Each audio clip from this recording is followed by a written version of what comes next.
Hey G fans, GojiFan93 here, and welcome to my revisiting of the Rampage games. Trust me on this, Mr. Z. Scum Soda is going to be huge. We'll launch on schedule and Scum Labs will make billions. These little incidents are not a problem! Gentlemen, we have a problem. So I just got done with my live stream of playing again a few of the Rampage games, and the reason I'm doing this revisit is because I, back in the day, played a lot of the Rampage games. Actually, I think pretty much most of them. I did Let's Plays of the NES game, which was an arcade port. Then I did World Tour, and then Universal Tour. I did a single video on Through Time, and I'll get to that later in the video. And then the last one that I played was Total Destruction, which also didn't end in a great way. So first I just want to give you guys my background with the Rampage games. So pretty much all the Rampage games except for World Tour and Universal Tour, I never even played as a kid. It was really just those two games on the N64, and particularly World Tour. That game was like my bread and butter as a child. I remember going to Blockbuster all the time, getting the game, renting it all the time, and having a lot of fun with it. And again, specifically on the Nintendo 64 was the way that I played it. But it wasn't until I started the GojiFan channel and I thought that I would do a Let's Play series of these Rampage games, because technically they, I'd consider them kaiju games, and, you play as giant monsters destroying buildings, so why not? My experience with playing those games back then was really, the key word that I can think of is boring. and not necessarily in a bad sense, but I think that, like when I was looking at my Let's Plays, I just could tell that, wow, like there's not much going on, because the games are very simplistic in their design. But I'm here now to discuss how I feel about the games now, compared to how I felt playing them back in the day. So let's start with the first one. Let's start with Rampage on the NES. Now, I do know that this game was an arcade game, actually, and then was ported to systems, and it just so happened to be the NES version that I played for my Let's Play, and also, again, revisiting the NES version for this one. Now, the thing with the NES game is that it is very basic, super basic, but that's not necessarily a bad thing. In fact, the NES Rampage game is a really good game in terms of a Nintendo game back in the day. The overall aesthetic is nice. The controls are not bad, really. They're actually pretty snappy and responsive. The graphics are nice to look at. It's not like confusing of what's going on screen. It's very easy to see, and the gameplay, again, very simplistic, but that's not necessarily a bad thing. In fact, it's a good thing. And also, the music, there's really no music, I don't think, but the sound effects are decent enough. Again, we're talking about NES stuff here. My only big problem with the first Rampage game on NES is that it is just extremely repetitive. That's probably one of the detriment about most of these Rampage games, is that since the gameplay is so simple, you're literally doing the same thing every time. And the difference with the NES version especially is how simplistic it is compared to the later games in the series. The fact that there's not that many moves. Really, the only thing you can do is just crawl up the side of a building and hit each, I guess, like section of the building as you go up, and then the building will crumble. You can't go on top of the building and slam it, with your fist down, or you can't stomp on the building. There's no kick attack. There's no, there are a lot of abilities that are, introduced later in the series. Again, it's not a bad thing, because we're talking about an NES game, so it's very simplistic and simple to what it was, the restrictions that they had back then on the hardware. That was probably the worst thing about the game, is that it just gets very repetitive. And I think at about 120 plus levels in the game doing the exact same thing, it can get pretty monotonous. So overall, though, I would say that the first Rampage game is fine enough, and I think that it's a nice time killer. If you need to kill about 15 minutes to a half hour, it's a really good game there. I could see this being really fun for playing it on your phone or something like that. But now I want to move on to the second game in the series, World Tour. Now, again, like I said in the beginning of the video, World Tour was the game that I played as a kid. It was the first Rampage game I ever played. It was how I got introduced into the series. And to me, I have a lot of fondness for this game. I sort of have the same feelings for this game like I do with, Destroy All Monsters Melee. It's just that it's like the game that I first introduced me to the series, and it's just super fun and addicting. And technically, it sort of counts as a reboot to the Rampage series, and it sort of starts its own little trilogy for like the 6th generation of consoles. And the thing is that, I played it on the N64, but the game is also available on the PlayStation 1. I'm not sure about any other consoles if the game was ported anywhere else. There might have been a handheld version. I'm not too sure. But the thing with World Tour is that, they expanded. They added a new monster, Ralph, which is like the wolf-like kaiju. And Lizzie's my favorite character out of all the games. I don't know why. I think it's just because it's like, the Godzilla counterpart to the series. But George is really fun too. And the thing that I really like about, World Tour is that this is where they started to introduce personality into the games and this comedic tone to it. The first game on the NES had a little bit of comedic tone to it, but it really wasn't, noticed. But in World Tour, I mean, they really show it off. Like, there are a lot of funny things that go on in this game. There's a lot of detail in the levels. If you really have your eye open, you can see little Easter eggs and little funny words on billboards or things like that. And even just the way that the humans interact with you, the way they scream and yell and run away, it's really funny. And like, there's even parts where a guy's just sitting on a bench, even though all this destruction's going on. Like, the game is very self-aware of what it is, and it pokes fun at, a lot of the movie monster tropes out there. But the biggest thing with this game is a lot of the differences in gameplay. You're not just going on the side of buildings and destroying the sections as you go up. You can actually, hit the building on the side and have like a wave effect by using your feet. You can go on top of the building. You can start slamming it down with your fists and destroy it from the top down. And then there's all these different, power-ups and power-downs that are inside the buildings that you can grab. You can eat people while they're in the building, similar to the NES one, but there's just a lot more going on in this game. You have helicopters flying around you. You got these spaceships that are flying around. If you're under the spaceship, it likes to slam down on you.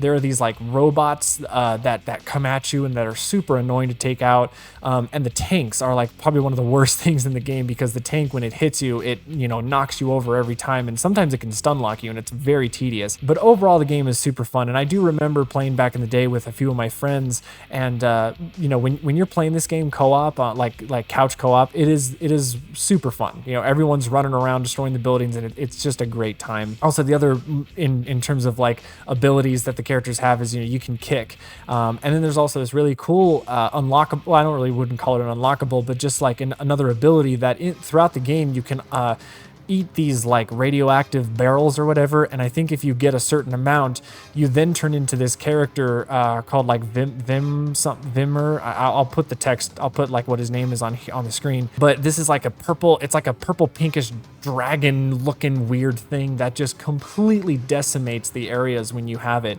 It's really cool. The game it's a lot of fun. I mean, it really is. But similar with the NES game, and this is going to be a reoccurring theme throughout all these games, is that it is just very, very repetitive. You're doing the exact same thing every single level, and there's probably about over 100 levels again, and it just doesn't let up. I mean, the game is relentless with it just keeps on going and keeps on going. There are some bonus stages that break up the pace a little bit, but even with the bonus stages, you're still doing the same thing by just running up a building and destroying it. So again, the reason this game gets a little better is just because there is so much that's going on screen, and there's more to interact with. But at the end of the day, it's very exhausting to get through this game in one sitting. So next, we're going to move into the following game that came out, which is Universal Tour. And really, everything that I said about World Tour applies to Universal Tour. I mean, it is literally a carbon copy of the game, only this time there's a lot more characters to play of. They introduce like a lobster character, a rhino character, and this time the characters have different attributes with their abilities. So for instance, I think Boris is his name, the rhino character. He has the strongest punch, so he can take out buildings a lot quicker than some of the other monsters can. And in terms of a story, and again, I didn't really mention story-wise for the other two games because the story is almost non-existent in that. There is a somewhat plot to it, but it really is just the humans and the news, like the military and the news, just continuing to cover the monsters as they, go through their, rampage around the cities and all that. But the thing with this game is that you actually have to save the original cast of characters. So you got to save Lizzie, George, and Ralph. And so you actually can't start the game with those characters. You have to start as these new characters, which I think was a clever idea to make the player get used to these new characters. So that was a pretty cool thing. The other thing that I noticed with Universal Tour is I had almost the exact same feeling as I do when it comes to the Pipeworks games, for instance, for like the first two ones in Melee and Save the Earth. Melee was the first of the trilogy, right? And it was very colorful and vibrant, and it had more of a lighthearted attitude towards it. Well, same thing with the World Tour. It was very colorful. It was vibrant. The music was, it was upbeat a little bit. It still had, had a rock and roll attitude to it, but it was a little bit more lighter. Well, then Universal Tour comes around and the color palette is a lot more drab. It's a little less saturated. Things are a little darker. It's a lot grittier. It's a little more edgier is what I would say. The music is also reflective of that. It's a little more heavy metal than it is more of like old school rock kind of style. And that's kind of how Save the Earth was compared to Melee. It was, everything seemed a little more drab, compared to the first one. So it's just a weird comparison that I had with these two games. If you loved, World Tour, you're going to love Universal Tour. They are literally the exact same game. There's not that much of a difference. Again, the only problem being is that the game gets very repetitive. Universal Tour is actually a little harder compared to the first one because your lives are very limited, and when you do lose a life, you have to make sure you're saving throughout the game, because if you don't, you can if you get a game over, you got to start from the very beginning of the game. And just like the other two games, it is a long game. So that is that. Okay, briefly, I'm going to talk about the next game. Through Time. This was the third entry in, technically fourth entry, but the third in this little trilogy of games that we have that were in the sixth generation of consoles, and only came out on the PlayStation 1. Through Time never came out on the N64, so I never had a chance to play it as a kid. But when I did a video on it way back in the day on the channel, I did one video on it and promptly gave up because of the fact that before I get to the issue with Through Time and the reason that makes it almost one of the worst Rampage games, Through Time, again, exactly the same as World Tour and Universal Tour. It, again, carbon copy. Only difference is you have more characters to play as, and there's just more areas to play in. Obviously, since the title's called Through Time, you're playing through different time periods of the world. And the other big thing with Through Time that actually was a big departure from the other two was the fact that while you're playing, you actually have CPUs, you actually have computer players next to you in the arena. So in the other two games, you would only play single player if it was just you. You couldn't have AI companions. But in Through Time, you actually do have AI companions. Now, they're not necessarily companions because they're actually kind of fighting against you, because like you can start little brawls and stuff.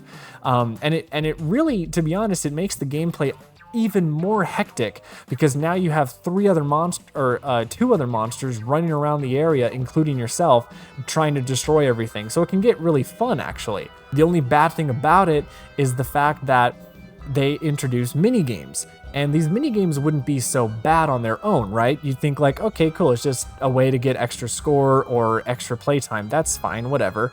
But the problem with it is that those mini games are actually mandatory to beat. You have to actually win those mini games. And the mini games are actually pretty difficult to beat.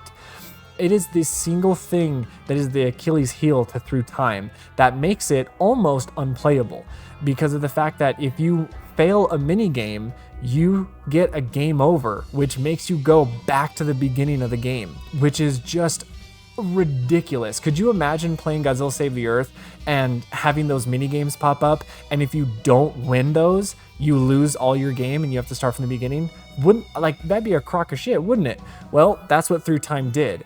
And for me, that was a complete nope, not going to do that at all. So Through Time, in my opinion, might be the worst Rampage game just because of that alone. All right, last and surely least, we get to Total Destruction. And this game hurts on many different factors. This game actually hurts for a lot of reasons. Probably the first reason is the fact that this game was made by Pipeworks, which means that this game was made by the same people that made the Atari Pipeworks Godzilla trilogy. And this game actually came out prior to Unleashed. I believe this game came out in 2006 as a launch title for the Wii, when Unleashed came out in 2007. So it's like you kind of see the turning point in Pipeworks' art direction and control direction and all that. And of course, Total Destruction was sort of the prelude to what the motion controls would be like in Unleashed, and it was not looking good. Now, I knew about Total Destruction back in the day when it first released, but I really didn't care too much for it. I didn't look into it that much. But then when I played it for my Let's Play back in the day, I had a major rage quit with it. Oh my god, and this guy doesn't have any special moves because I haven't. Oh my god. This is just ridiculous. Oh my god, I hate this. This guy is so slow. He's so slow. I want. You know, fuck, man. Fuck this game. Fuck. Screw this. You know, I'm done. I'm done. And that was probably one of my most unique and iconic rage quits that I ever did. And the reason why was because the game was just so tedious. Tedious is the word of the day when it comes to Total Destruction. And again, I repeat what I said earlier, that Total Destruction hurts on many fronts, because not only was it made from the people that made the Atari Pipeworks Godzilla series, but it also marked the end for the Rampage games. This game technically counts as the last Rampage game. Yes, I know that there was a movie tie-in game for that with The Rock that came out a few years ago, but it was only an arcade game. They didn't actually make it on consoles or anything like that. So technically, I don't necessarily count it. But in terms of like a console, like a home console game, Total Destruction is the last Rampage game, and it basically killed the franchise because it was that bad. This game is, again, tedious is the word for this game. It takes so long to destroy one building. In the span of like taking out one building in this game, you could take out maybe 2 or 3 buildings in the earlier games. It takes so long. There is way too much going on the screen. There is so much noise happening. This game was giving me a headache when I was live streaming it. I felt like I was losing brain cells while playing this game because so much is being thrown at you. The music is obnoxious and loud and in your face. There are so many power-ups and numbers flying around and audio going around, characters are screaming, sound effects are happening, roars are going on. It's so much visual noise that it's so hard to understand what's going on. The other problem is the controls. Now, I played the GameCube version for this because I didn't want to deal with the motion controls, because the motion controls are awful. The controls in this game, they're still floaty and feel unresponsive. The other problem is that the animations take so long to get through their cycles before you actually like input the command to actually do whatever you want the monster to do. And the character responds to literally every little thing you do. If your character like grabs an item in the building, like a piece of food or an item or an upgrade or a score, whatever it is, he does. I mean, it takes like 2 seconds of an animation and you're frozen. You can't move. You can't like cancel out the animation. When your character topples over after a building's collapsed, it takes forever to get the animation to end. The jumping is very floaty. Again, reminiscence of what Unleashed would have done with its jumping mechanic. And it's just, it is headache inducing. And to be honest, it's like, I feel like Through Time and Total Destruction are neck and neck for like the worst Rampage game, because it's too much. It's too much, and it's so repetitive. It's repetitive to the point that it's just not fun. I mean, like the other Rampage games can get repetitive, but they're still kind of, you can still get through them, right? But Total Destruction, man, its gameplay is tedious as hell. It just feels like it never ends. And the problem too is that the levels the levels are bigger in scope. You have these 2D planes, yet you have this 3D motion that's going around, and it just feels weird. It's awkward. You have like a 2D screen, yet you can still move in 3D. It doesn't feel right. Every time you beat one 2D plane, your character moves back another 2D plane, so it like goes into the background, and it goes on and on and on. These levels take so long to finish, and it's just, ooh, it's not worth it. So the only good thing I can say about the game is that the graphics, they do look fine. I do like the character designs. They don't look too bad. Lizzie looks really good. George looks great. You know, all the characters look great. And they included this game has a huge number of monsters to play as, which I guess would be a nice thing about it. But the problem is the game's just not fun. So it's not really worth having a giant cast of characters if the gameplay itself is not fun. The other thing I liked about it is the audio in terms of like the human dialogue. Sometimes the characters will be saying a lot of funny one-liners while you're destroying the buildings. That gets a lot of, you know, laughs out of me. And there are a lot of jokes and little things around the area that if you keep your eyes open, there's a lot of funny like Easter egg jokes and things. Again, this game just fails on a lot of parts and a lot of basic things. And it really solidifies where I think Pipeworks was back in the day when it came to Unleashed and how some of those design choices were made. It just seems like a lot of they took a lot of the bad things from this game and put it into Unleashed. So overall, guys, that is my thoughts on the Rampage series as a whole. I feel like these games are very fun. I have fond memories for the 6th generation, like the N64 era Rampage games. The only problem is they can get a little bit repetitive, but overall they are a fun time. I would technically stay away from Total Destruction if you really want to know my opinion with that. To be honest, I just don't think it's a good game. Through time, I feel if you can maybe get a cheat code to where you can automatically beat the minigames, then I feel like it would be a good time. But really, the NES game, World Tour and Universal Tour is where it's at. Those are the games that really cemented Rampage in terms of the game industry in the eyes of a lot of gamers. So that's it. That's kind of my thoughts with the Rampage and my revisit for the game. So that does it for this video. Thank you guys so much for watching. Let me know in the comments below what you guys think of the Rampage series. I would love to read them. And as always, stay Big G fans.